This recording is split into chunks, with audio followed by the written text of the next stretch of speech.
चला आपण आज शेवयाची खीर बनवूया. शेवये, तूप घेतले, काजू बदाम आणि साखर. आता आपण शेवया परतून घेऊ. आता तूप घालूया.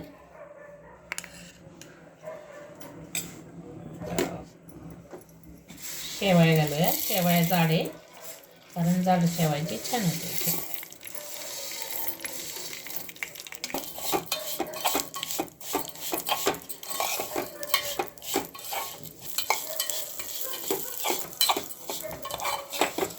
थोडे लालसर भाजून झाल्या.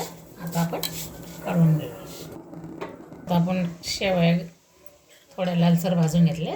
आता परत तूप घालूया. काजू बदाम टाकू.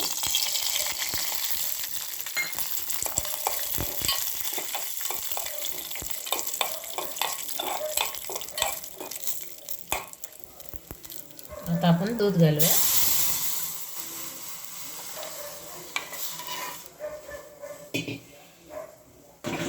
दुधाला उकळी आली. आता आपण शेवया घालूया.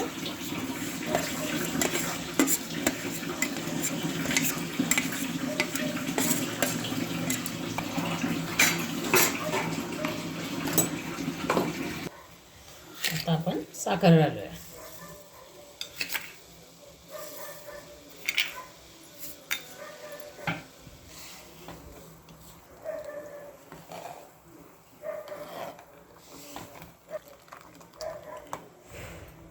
आता आपण 5 मिनिटं शिजून देऊ.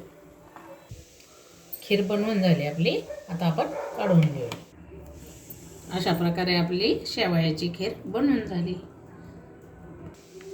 बघा आता आपली खीर किती छान झाली आहे. या खायला. आवडली तर लाईक करा.